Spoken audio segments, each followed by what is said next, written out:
Hello बच्चों, आज 10वीं कक्षा के क्षितिज पाठ्य पुस्तक से लिया गया कन्यादान नामक कविता का वाचन करने वाली हूँ। आप भी साथ में ही पढ़िएगा। Okay, let's start. ऋतुराज का जन्म सन 1940 में भरतपुर में हुआ। राजस्थान विश्वविद्यालय जयपुर से उन्होंने अंग्रेजी में एमए किया। 40 वर्षों तक अंग्रेजी साहित्य के अध्यापन के बाद अब सेवानिवृत्ति लेकर वे जयपुर में रहते हैं। उनके अब तक 8 कविता संग्रह प्रकाशित हो चुके हैं, जिनमें एक मरण धर्म और अन्य, पुल पर पानी, सुरत निरत और लीला मुखारविंद प्रमुख हैं। उन्हें सोमदत्त, परिमल सम्मान, मीरा पुरस्कार, पहल सम्मान तथा बिहारी पुरस्कार मिल चुके हैं। मुख्य धारा से अलग समाज के हाशिए के लोगों की चिंताओं को ऋतुराज ने अपने लेखन का विषय बनाया है। उनकी कविताओं में दैनिक जीवन के अनुभव का यथार्थ है और वे अपने आसपास रोज़मर्रा में घटित होने वाले सामाजिक शोषण और विडंबनाओं पर निगाह डालते हैं। यही कारण है कि उनकी भाषा अपने परिवेश और लोक जीवन से जुड़ी है। कन्यादान कविता में माँ बेटी को स्त्री के परंपरागत आदर्श रूप से हटकर सीख दे रही है। कवि का मानना है कि समाज व्यवस्था द्वारा स्त्रियों के लिए आचरण संबंधी जो प्रतिमान गढ़ लिए जाते हैं, वे आदर्श के मुलम्मे में बंधन होते हैं। कोमलता के गौरव में कमजोरी का उपहास छिपा रहता है। लड़की जैसा न दिखाई देने में इसी आदर्शीकरण का प्रतिकार है। बेटी माँ के सबसे निकट और उसके सुख दुख की साथी होती है। इसी कारण उसे अंतिम पूंजी कहा गया है। कविता में कोरी भावुकता नहीं, बल्कि माँ के संचित अनुभवों की पीड़ा की प्रामाणिक अभिव्यक्ति है।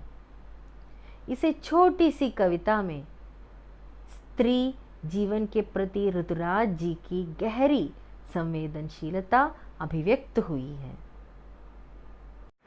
कन्यादान, कितना प्रामाणिक था उसका दुख। लड़की को दान में देते वक्त जैसे वही उसकी अंतिम पूंजी हो। लड़की अभी सयानी नहीं थी, अभी इतनी भोली सरल थी कि उसे सुख का आभास तो होता था, लेकिन दुख बांचना नहीं आता था। पाठिका थी वह धुंधले प्रकाश की, कुछ तुकोम और कुछ लयबद्ध पंक्तियों की। माँ ने कहा पानी में झांक कर अपने चेहरे पर मत रीझना। आग रोटियां सेकने के लिए है, जलने के लिए नहीं। वस्त्र और आभूषण शाब्दिक भ्रमों की तरह बंधन है स्त्री जीवन के। माँ ने कहा लड़की हो ना, पर लड़की जैसी दिखाई मत देना। कितना प्रामाणिक था उसका दुख। लड़की को दान में देते वक्त जैसे वही उसकी अंतिम पूंजी हो। प्रस्तुत पंक्तियों में कवि कहते हैं कि अपनी लड़की का जो कन्यादान है, अर्थात शादी के बाद जो विदा करते हैं, विदा करते वक्त किसी माता का दुख बड़ा ही स्वाभाविक होता है। हर एक माता को यह लगता है कि उसके जीवन की आखिरी जमा पूंजी भी उससे दूर चली जा रही है, क्योंकि बड़े ही लाड प्यार से उन्होंने अपनी बेटी को पाल पोस कर बड़ा किया था। आखिर अपनी बेटी के साथ ही तो वे अपने जीवन का सुख दुख बांटती आ रही हैं। वही तो उसके जीवन की सहेली थी, जीवन में एक सहेली थी, परंतु अब यह सहेली भी उनसे दूर चली जा रही है। लड़की अभी सयानी नहीं थी, अभी इतनी भोली सरल थी कि उसे सुख का आभास तो होता था, लेकिन दुख बांचना नहीं आता था। पाठिका थी वह धुंधले प्रकाश की, कुछ तुकोम और कुछ लयबद्ध पंक्तियों की। प्रस्तुत पंक्तियों में कवि ऋतुराज कहते हैं कि लड़की बड़ी तो हो गई थी, लेकिन पूरी तरह से सयानी नहीं हुई थी। अर्थात दुनियादारी की समझ अभी तक उसमें नहीं आई थी। उसने अभी तक अपने घर के बाहर की दुनिया नहीं देखी थी। उसे जीवन की जटिलता का सामना नहीं करना पड़ा था। उसका जीवन अभी तक बड़ी सरलता से बीत रहा था। यही कारण है कि उसे खुशियाँ मनाना तो आता था, लेकिन परेशानियों का सामना कैसे किया जाए यह अभी तक नहीं पता था। अपने घर के बाहर की दुनिया उसके लिए एक धुंधली तस्वीर की तरह थी। पाटिका थी वह धुंधले प्रकाश की कुछ तुकों कुछ लयबद्ध पंक्तियों की, तो धुंधली तस्वीर की तरह थी जिसे वो कभी ठीक से देख नहीं पाई थी। जब तक कोई व्यक्ति घर के बाहर कदम न रखे, बाहर की दुनिया में वक्त न गुजारे, तब तक उसका संपूर्ण रूप से विकास नहीं हो सकता। इसलिए अभी वह भोली बच्ची केवल सुखों की कल्पना में जी रही थी। माँ ने कहा, पानी में झांक कर अपने चेहरे पर मत रीझना। आग रोटियां सेंकने के लिए है, जलने के लिए नहीं। वस्त्र और आभूषण शाब्दिक भ्रमों की तरह बंधन है स्त्री जीवन के लिए। इन पंक्तियों में कवि ने उस माँ का वर्णन किया है जो विदाई के वक्त अपने बेटी को नसीहत दे रही है कि उसे ससुराल में किस तरह जीना है, रहना है और किस तरह नहीं।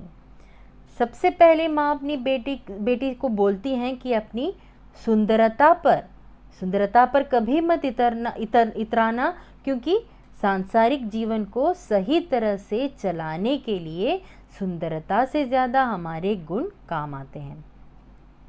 इसलिए वे नसीहत देती हैं कि अपने सुंदरता पर कभी मत इतराना। फिर माँ अपनी बेटी को कहती हैं कि आग रोटियां पकाने के लिए होती है, न कि जलने के लिए। अर्थात वह अपने बेटी को यह कहना चाह रही हैं कि अपनी जिम्मेदारियों को अवश्य निभाना, परंतु किसी अत्याचार को मत सहना। उसके बाद माँ कहती हैं कि वस्त्र आभूषण के मोह में कभी न पड़ना। वस्त्र आभूषण शाब्दिक भ्रमों की तरह बंधन है स्त्री जीवन के लिए। माँ कहती हैं कि कभी वस्त्र आभूषण के मोह में कभी न पड़ना, यह केवल एक बंधन है जिसमें कभी भी नहीं बंधना चाहिए। इसके चक्कर में बसा बसाया संसार भी उजड़ सकता है। माँ ने कहा, लड़की होना पर लड़की जैसी दिखाई मत देना। इन पंक्तियों द्वारा ऋतुराज जी कहना चाहते हैं कि माँ अपनी बेटी को कह रही है कि अपने आप को किसी के सामने एक दुर्बल कन्या की तरह प्रस्तुत मत करना, दुर्बल कन्या की तरह प्रस्तुत मत करना, और ना ही अपनी निर्बलता किसी के सामने आने देना। इस संसार में लोग निर्बल के ऊपर ही अत्याचार करते हैं, इसलिए उन्होंने कहा कि अपने भीतर नारी के सभी गुण बनाए रखना, लेकिन दूसरों के सामने खुद को कभी निर्बल और असहाय मत दिखाना। कन्यादान कविता में कवि ऋतुराज ने माँ और बेटी के बीच होने वाली घटना का वर्णन किया है। जब एक माँ अपनी बेटी को शादी के बाद विदा करती है तो उसे ऐसा लगता है मानो उसके जीवन की सारी जमा पूंजी उससे दूर चली जा रही है।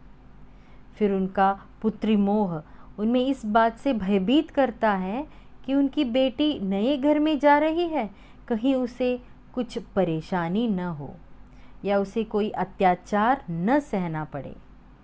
इन सब के कारण माँ चिंतित होकर अपनी फूल सी बेटी को भले बुरे का पाठ पढ़ाने लग जाती है, जिसे जीवन में आने वाले दुखों का कोई बोध ही नहीं है और उसने सिर्फ अभी कुछ खुशियाँ ही देखी हैं और उन्हीं के सपने सजाए हैं।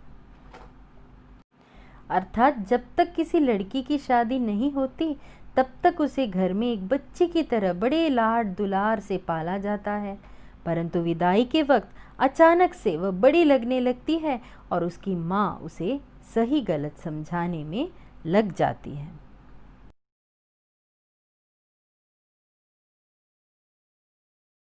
अगर ये वीडियो आपको अच्छा लगा तो ज़रूर सब्सक्राइब कीजिए, शेयर कीजिए और नोटिफिकेशन के लिए बेल आइकन दबाइएगा। अभी अगली वीडियो में मिलते हैं। Thank you.